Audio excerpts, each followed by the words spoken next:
j'ai eu envie de faire ce film après une année d'études dans cette école de Katakali, où j'ai vu des images qui avaient été filmées comme ça par mon frère qui était venu me rendre visite.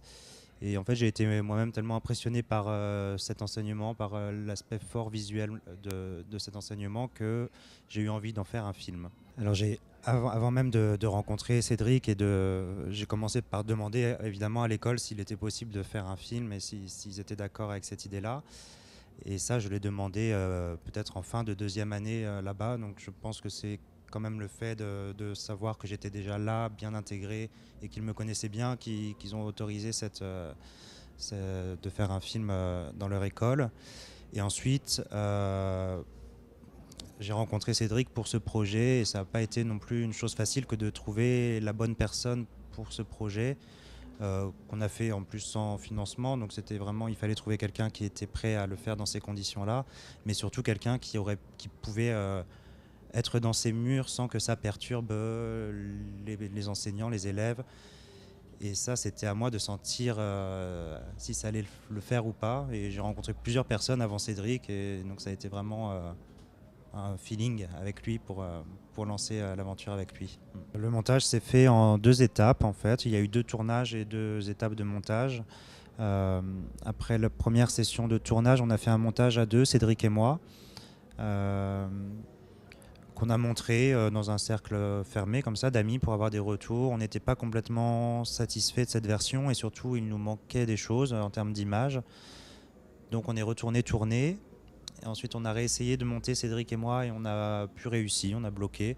Et on a fait appel à Jean-Marie Carrel qui a fait du coup le montage final, voilà, qui a été du coup un troisième regard sur ces images et sur cette histoire et donc qui a fait le montage final. Le film est né de mon envie de partager cette expérience que je vivais moi de l'intérieur. Donc ça a toujours été important pour moi de rester, de garder cette part de réalisateur du film. En partie en sachant que je ne pouvais pas le faire tout seul et que c'était important de m'entourer pour ça.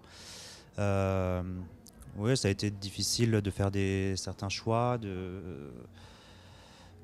et en effet d'être un peu à tous les postes, mais je pense que les rencontres avec Cédric surtout et puis ensuite avec Jean-Marie pour le montage, on a travaillé vraiment dans une bonne entente et ils ont su me remettre en question sur des choses sur lesquelles j'étais un peu arrêté au départ. Enfin, on a beaucoup pu discuter, toujours très bien, pour faire le film qu'on voulait tous finalement. Donc c'était un peu difficile, mais pas tant que ça, parce qu'on était une bonne équipe, je crois. Le titre, en fait, le titre, c'est le premier titre qui m'est venu quand j'ai eu l'idée du film, La table aux chiens.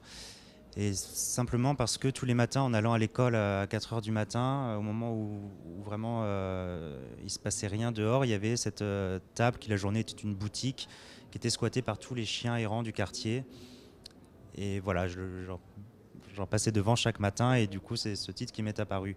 Donc je pensais les retrouver au moment du tournage et les filmer et il se trouve que ce coin de rue a été démoli au moment où on a tourné. Voilà, et on a longtemps cherché un autre titre qu'on n'a jamais trouvé. Et on est revenu à celui-ci parce que il nous plaisait et puis que j'aimais bien aussi qu'on garde quelque chose un peu énigmatique comme ça. On a mis le mot Katakali parce que c'est quand même de Katakali que ça parle. Mais finalement, le film voilà, pose plein de questions au-delà du Katakali, donc pourquoi pas le titre aussi. Donc le fait pour moi de vivre en Inde et d'étudier ce théâtre-là, moi je venais donc de France où je faisais du théâtre à Paris, voilà, dans des compagnies. Euh, Aller en Inde, tout ça, ça a été quand même une suite d'événements, ça n'a pas été complètement soudain, ça a été des rencontres avant qui m'ont emmené là-bas.